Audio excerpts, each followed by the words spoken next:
Адистер эски унаалар абаны булгап жатат деп эсептейт. Транспорт каражатынын зыяндуу затты чыккалоочу жабдуусу 150 000 чакырым жүргөндөн кийин керектен чыгаары белгиленди. Мындан улам Кытайдан жаңы унаа катализаторлорун алып келүү каралып жатат. Ал эски машинеге тагылып, натыйжалуулугу атайын аппарат аркылуу сыналды.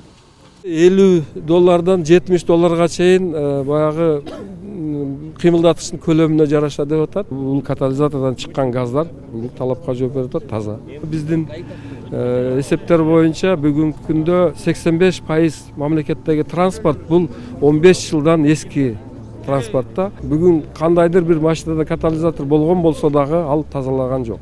Ал жараксыз да.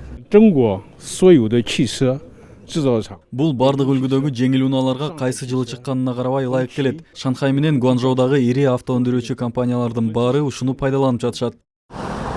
Жаратылыш ресурстары, экология жана техникалык көзөмөл министрлигинин маалыматына таянсак, Бишкектеги ыштын 30%дан ашыгы унаалардан келип чыгып жатат. Ал эми жаңы конуштар жаккан көмүрдүн көк түтүнү 40%га жакын. Абаны жакшыртуу боюнча мекемелер аралык комиссия бул багытта да сунуш берип жатат. Кытайдан алып келинген от казаны сыноодон өткөрүлүүдө. Ал аз көмүрдөн көп жылуулук бөлүп чыгарат. Тиешелүү мекеме өз байкоолоруна таянып, түтүн жоголгонун билдирүүдө. Кара түтүн газга айланат экен бул жерде. Жана түтүн болуп эле атмосферага кетип аткандын баары газга айланып туруп, анан ошо түтүндү полностью күйгүзөт экен.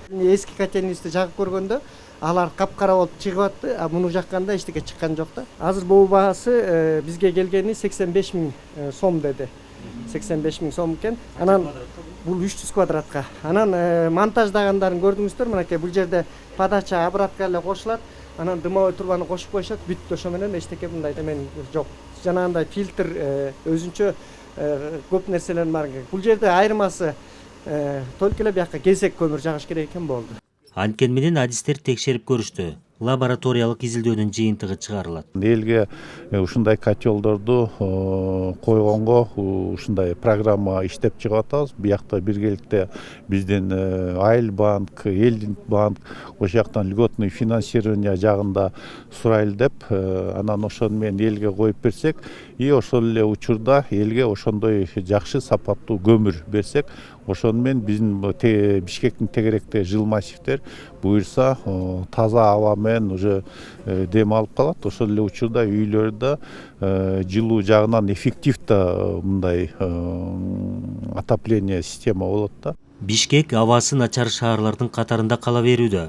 Башкала айрыкча күн суук болгон учурда ышка чулганат. Жаңы конуштарды газдаштыруу маселеси көйгөйдү чечүүнүн эң негизги жолу катары эсептелип келген. Үйүнө көгүл-трот киргизүүнү каалагандарга жеңилдетилген насыя берүү программасы жарыяланган. Бирок аны 200 гана тургун колдонуп, 23 миллион сом алынган.